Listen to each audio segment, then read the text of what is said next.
Performance art. A performance presented to an audience, traditionally interdisciplinary. It may be either scripted or unscripted, random or carefully orchestrated, spontaneous or otherwise carefully planned, with or without audience participation. The performance can be live or via media.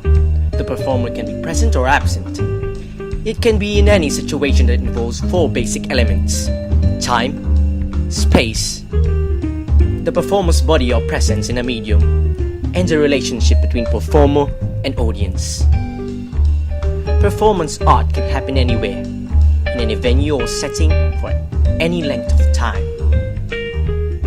Indeed, at its worst, performance art can seem gratuitous, boring, or just plain weird.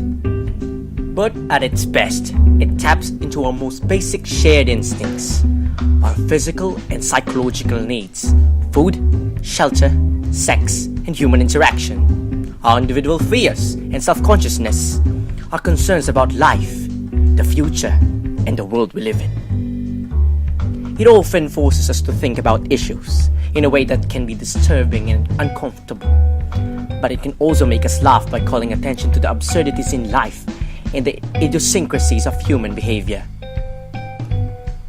Art historian Rosalie Goldberg writes, "Historically, performance art has been a medium that challenges and violates borders between disciplines and genders, between private and public, and between everyday life and art, and that follows no rules." Performance art is a relatively new area of art history. It has roots in experimental art of the late 19th and early 20th centuries. Earliest examples found influences in theatrical and music performance, art, poetry, burlesque, and other popular entertainment. Following World War II, performance emerged as a useful way for artists to explore philosophical and psychological questions about human existence. The generation of artists at that point were witnesses to the destruction caused by the Holocaust and the atomic bomb. The body offered a powerful medium to communicate shared physical and emotional experience. Performance art forced viewers to engage with a real person who could feel cold and hunger, fear and pain, excitement and embarrassment, just like them. Other than constructivism, futurism and Dadaism, some artists, inspired largely by abstract expressionism, use performance to emphasize the body's role in artistic production. Kazuo Shiraga of the Japanese Gutai group made sculpture by crawling through a pile of mud. Georges Mathieu staged similar performances in Paris, where he violently threw paint at his canvas. Hans Nemeth's photographs of Jackson Pollock in his studio, moving dance-like around the canvas on the floor. Artists like Shiraga and Mathieu began to see artists' creative act as equally important, if not more so, to the artwork produced. Pollock's distinctive drips, spills, and splatters appeared as a mere remnant, a visible trace left over of the moment of creation.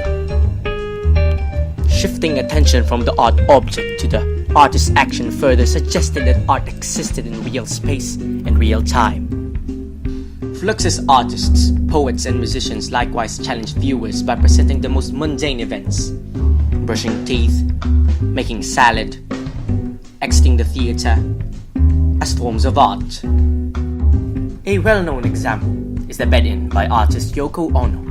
It was staged in 1969 in Amsterdam, with her husband, Beatles member John Lennon. Typical of much performance art, Ono and Lennon made ordinary human activity a public spectacle, which demanded personal interaction and raised popular awareness of their pacifist beliefs.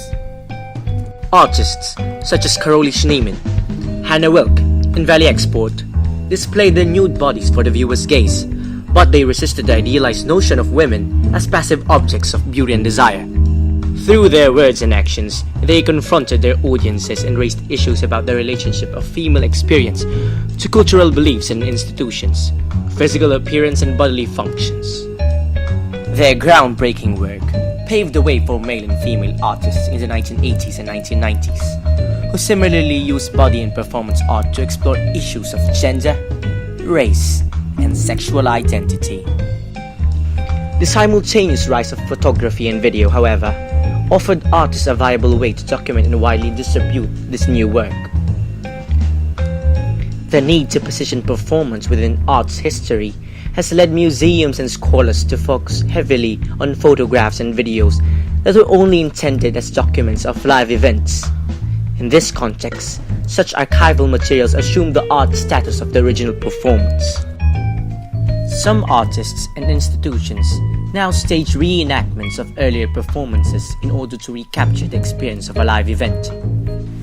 In a 2010 retrospective exhibition at New York's Museum of Modern Art, performers in the gallery staged live reenactments of works by the pioneering performance artist Marina Abramovic, alongside photographs and video documentation of the original performances. New strategies, variously described as situations, relational aesthetics, and interventionist art, have recently begun to appear. Interested in the social role of the artist, Rirke Tiravaniya stages performances that encourage interpersonal exchange and shared conversation among individuals who might not otherwise meet. His performances have included cooking traditional Thai dinners in museums for viewers to share, and relocating the entire contents of a gallery's office and storage rooms, including the director at his desk, into public areas used to exhibit art.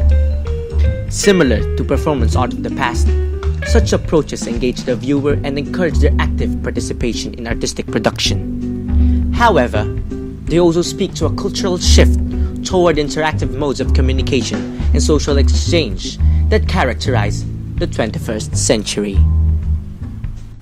Performance art.